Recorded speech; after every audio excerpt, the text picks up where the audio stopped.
from the late 50s onwards. There's no doubt about that. From literally hundreds of such reports in the 50s to, a few dozen in the 60s, and then a handful literally in the 70s and through to the present day. So I think what's happened is that people, because these cases don't occur so much today, they lost their significance, and people didn't realize they even existed in some cases. And so they've very much been relegated to the sidelines, but partly, or if not greatly, because of the way the subject and the agenda behind the phenomenon has altered as well.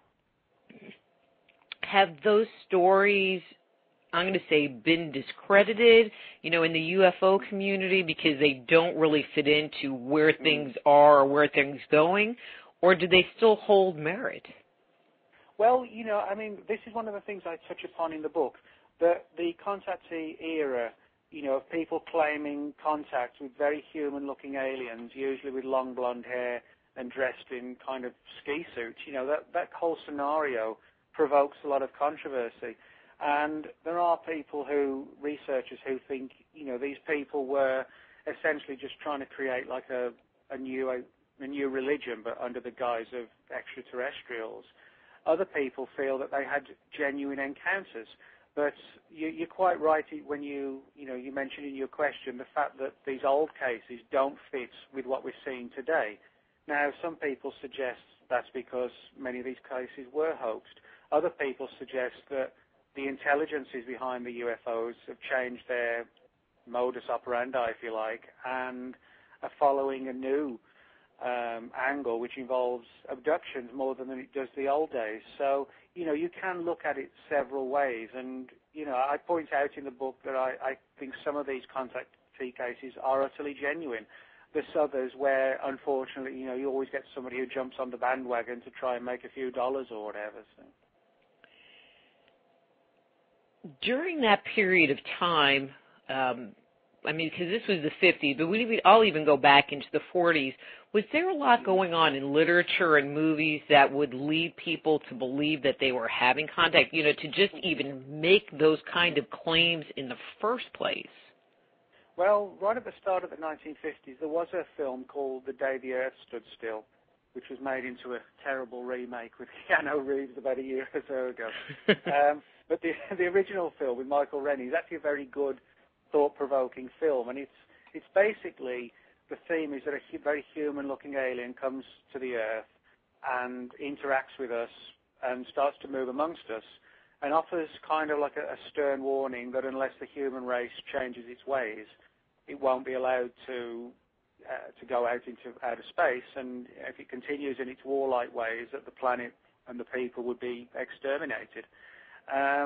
And that actually does fit very closely with a lot of the early contactee cases where they said, these very human-looking aliens, usually with long blonde hair and dressed in some sort of uniform or flight suit, would offer, I guess, kind of kindly words of advice on how we should live our lives. But then there was always this undercurrent, a little bit sinister, that if you don't change your ways, then we'll do something about it. But on the other hand, some people have said, well, because these accounts, some of them, were around just before The Day the Earth Stood Still was made, that may have inspired the writers of the movie. So it's almost a case of which came first. Or it could be a little bit of both, coming into play.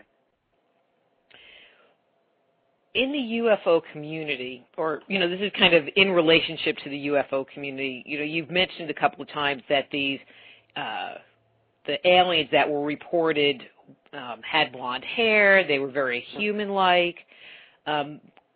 Is it thought by the people that believe that these were actually contactees or aliens that this was a different group of aliens possibly coming to us, not the Greys, not the reptilians, et cetera, et cetera? Yeah, that's exactly what it was. One of the things I point out in the book is that whatever these beings were or are, that they seem to have an agenda and a time frame. And that agenda and time frame appears to have been the 1950s, albeit with a few cases since. But, there is a good argument for saying that whatever these beings were, they were working separately, or at least they were different entities to the Greys and, as you point out, all the other type of aliens that have been reported. So, there is the idea that the whole UFO phenomenon, whatever these things are, they may not have like a unified project. There could be various visitations from different races, none of whom are working together, but we kind of make the assumption that, everything is all being done under one banner. It may actually not be the case. I mean, I just find it interesting that these aliens, had a very human-like form. And it made me think, or made me wonder, you hear the stories about women that they get abducted, and then they become pregnant, and then the embryo disappears.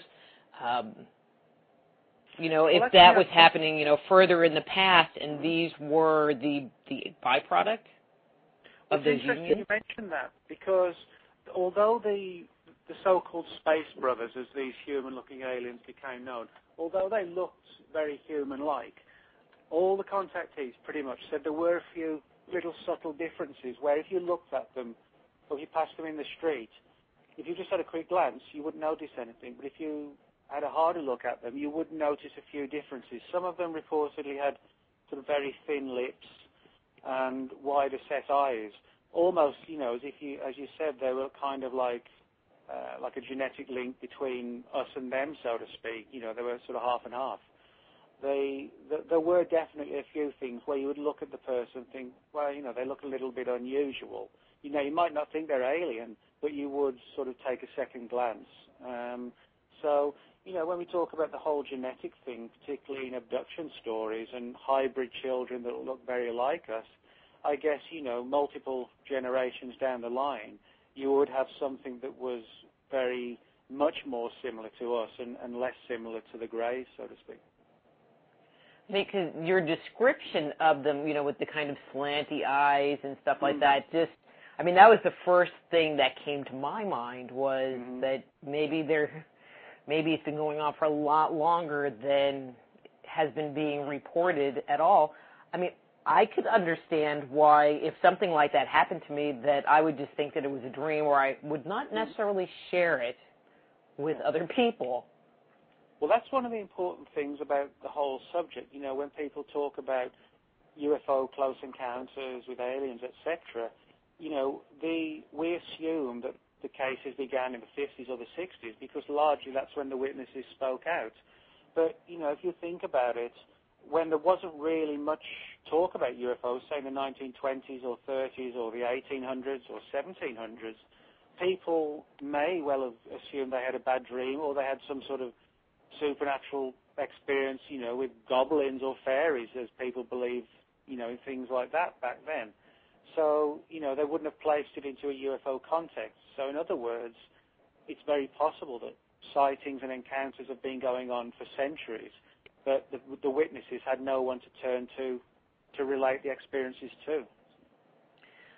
Even when you read, like, religious texts, there are a lot of encounters with angels, which obviously don't take on human form. I mean, I guess they might, but they are not from here and could even account for some of those visitations or early contacts.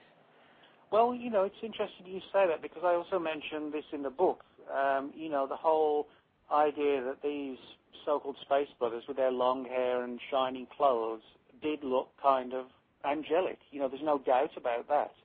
They had sort of these religious overtones to them. And many of the contactee cases, for example, occurred in locations that quite closely paralleled what we hear from in religious and biblical accounts, things like isolated mountains and deserts.